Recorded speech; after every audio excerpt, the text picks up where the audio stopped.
भगवान की कृपा के 11 शुभ संकेत ऐसे मिलते हैं। मित्रों, सादर जय श्री कृष्ण। हमारे YouTube चैनल में आप सभी का बहुत बहुत स्वागत है। मैं हूं आपके साथ आचार्य धर्मेंद्र शास्त्री।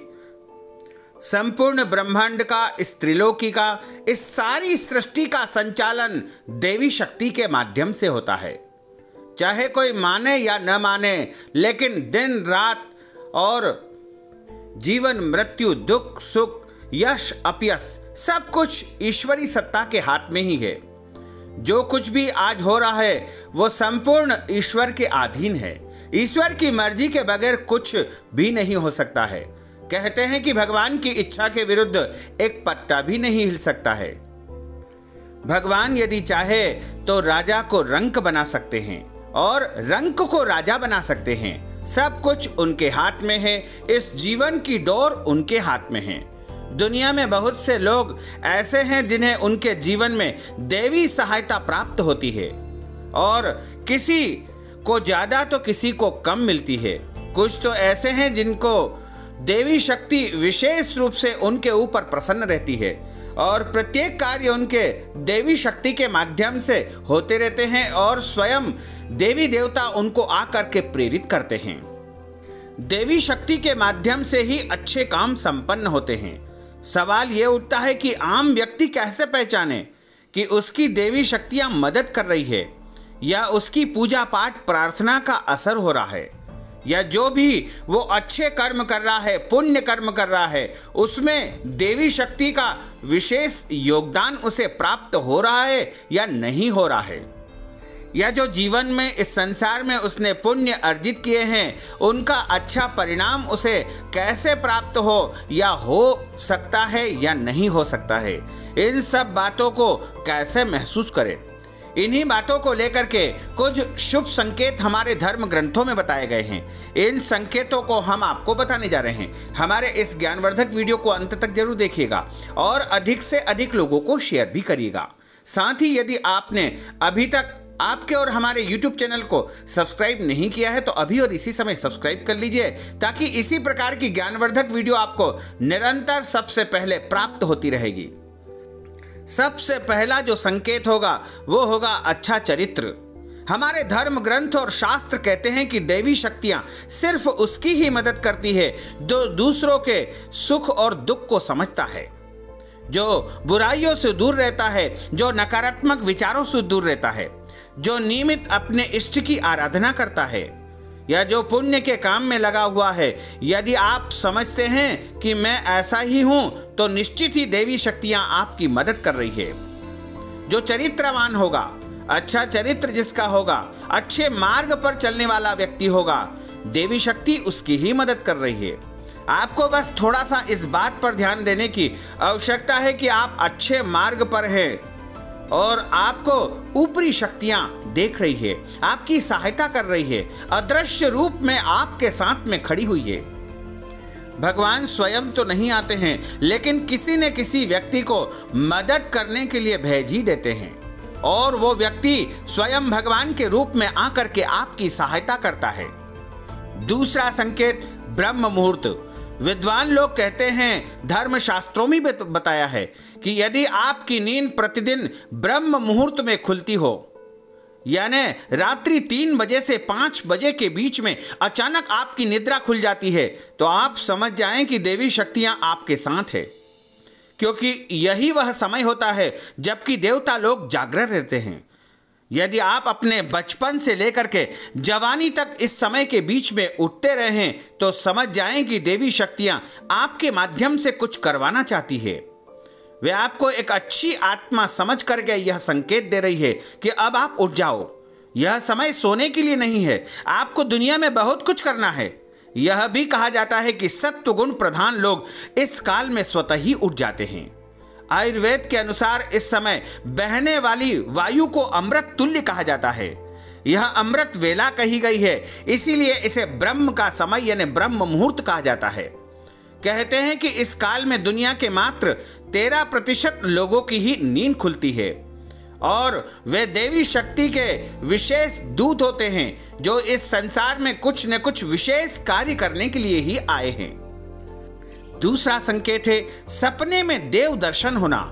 यदि आपको बारंबार सपने में मंदिर का दर्शन हो, किसी देव स्थान का दर्शन हो या भगवान का दर्शन हो, सपने में आप आसमान में ही उड़ते हैं या सपने में आप देवी देवताओं का दर्शन करके उनसे चर्चा करते हैं या सपनों में आप तीर्थ यात्रा करते हैं, सपने में आप पुण्य कर्म करते हैं, तो निश्चित समझ जाइएगा कि आपके ऊपर देवी शक्तियां मेहरबान है। चौथा संकेत है पूर्वाभास। यदि आपको आने वाली घटनाओं का पहले से ही ज्ञान हो जाता है या आपको पूर्वाभास हो जाता है, तो आप समझ जाइए कि देवी शक्तियों की आपके ऊपर विशेष कृपा है।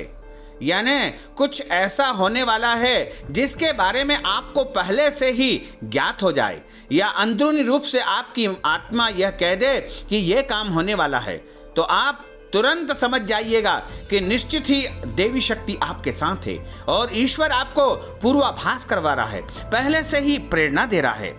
पांचवा संकेत है पारिवारिक प्रेम। आपकी पत्नी, बेटा, बेटी और आपके सभी परिजन आपकी आज्ञा का पालन कर रहे हैं। वे सभी आपसे प्यार करते हैं, दुलार करते हैं, स्नेह करते हैं एवं आप भी उनसे भरपूर प्यार करते हैं, तो आप समझ जाइएगा कि देवी शक्तियां आपसे प्रसन्न है। इसीलिए आपके घर में प्रेम और स्नेह का वातावरण है, क्योंकि जिस घर में प्रेम रहता है और आपस में स्नेह रहता है, खुशियां रहती है, प्रसन्नता रहती है, उस घर में ईश्वर का वास माना जाता है। ऐसा संकेत भी ईश्वर की जो है अनुभूति का या उनके मार्गदर्शन का या उनके सहयोग का ही संकेत आपको प्रदान करता है। छठा संकेत है भाग्य से भी तेज। जीवन में आपको अचानक लाभ प्राप्त हो जाता है। आपके किसी भी कार्य में किसी भी प्रकार की बाधा उत्पन्न नहीं होती है और सभी कुछ बहुत आसानी से हो जाता है, सब कुछ मिल जाता है। तो आप निश्चित तौर से समझ जाइएगा कि देवी शक्ति आपकी मदद कर रही है।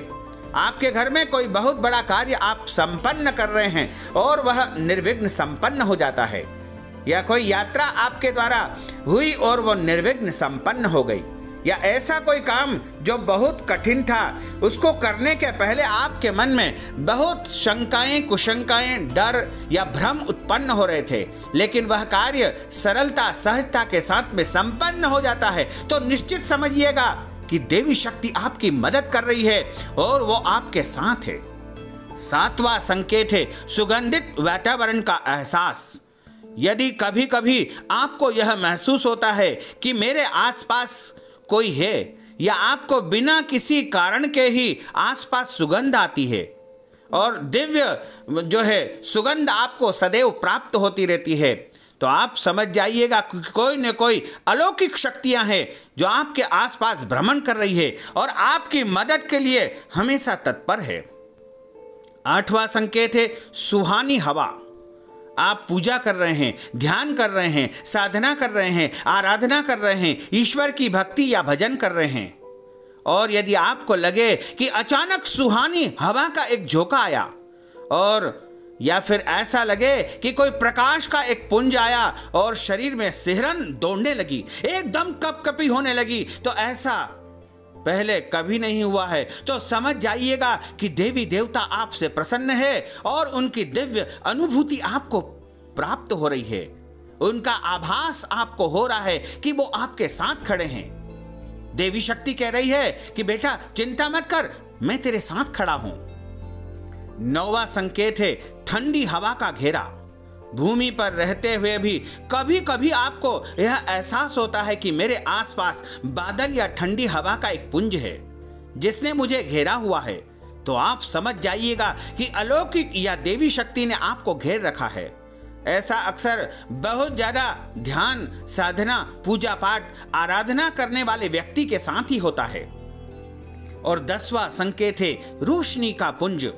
अचानक ही आपको तेज रोशनी का पुंज दिखाई देता है या एक कोई अचानक ऐसी चमक दिखाई देती है जिसकी कल्पना भी आप नहीं कर सकते हैं, या आपको अचानक ही कानों में ऐसा कोई मधुर संगीत सुनाई दे जिसको सुन करके आप आश्चर्य करें, या आसपास में कोई संगीत बज नहीं रहा है फिर भी वह आपके कानों में सीटी बजने की तरह सुनाई दे, तो आप समझ जाइएगा कि देवी शक्ति के सानिध्य में आप है और अक्सर ऐसा उन लोगों के साथ में होता है जो अपने इष्ट की आराधना सच्चे मन से, सच्ची भावना से, सच्ची भक्ति तथा श्रद्धा के साथ करते हैं।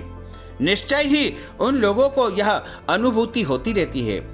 11वां संकेत है, यदि आप रात्रि में गहरी निद्रा में सो रहे हैं और आपको लगता है कि किसी ने मुझे आवाज लगा दी और आप अचानक ही उठ जाते हैं, लेकिन फिर आभास होता है कि यहां तो कोई नहीं है, लेकिन आवाज तो स्पष्ट मुझे सुनाई दी। ऐसा आपके साथ कई बार हो जाता है, तो आप समझ जाइएगा कि आप पर किसी अलौकिक दिव्य शक्ति की विशेष कृपा है। ऐसे में आप अपने प्रभु का, अपने इष्टदेव का या भगवान हनुमान जी का स्मरण करें या हनुमान चालीसा का पाठ करें और उन्हें धन्यवाद प्रदान करें कि हे प्रभु, आपकी कृपा दृष्टि, आपका साथ, आपका सहयोग सदैव मेरे साथ बना रहे और मैं जन्म जन्मांतर तक आपकी शरण में बना रहूं और आपकी कृपा मेरे ऊपर सदैव बनी रहे। इस प्रकार आप अपनी तरफ से ईश्वरीय शक्ति को धन्यवाद अवश्य करिएगा, क्योंकि उनके कारण ही आपके दिव्य और अद्भुत कार्य होने लगते हैं।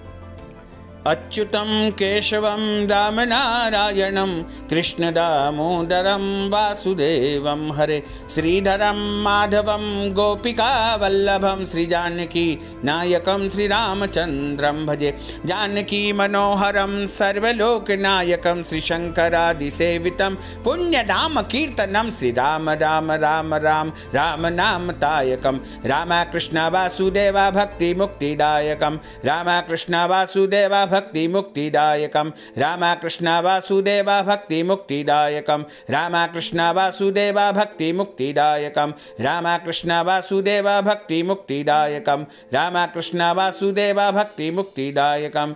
बोलिए श्री लक्ष्मी नारायण भगवान की जय, श्री वृंदावन बिहारी लाल की जय, गोपाल कृष्ण भगवान की जय, काशी विश्वनाथ भगवान की जय, महाकाल राजा की जय, हर सिद्धि मैया की जय, हनुमान जी महाराज की जय, भैरवनाथ महाराज की जय, सद्गुरुदेव भगवान की जय।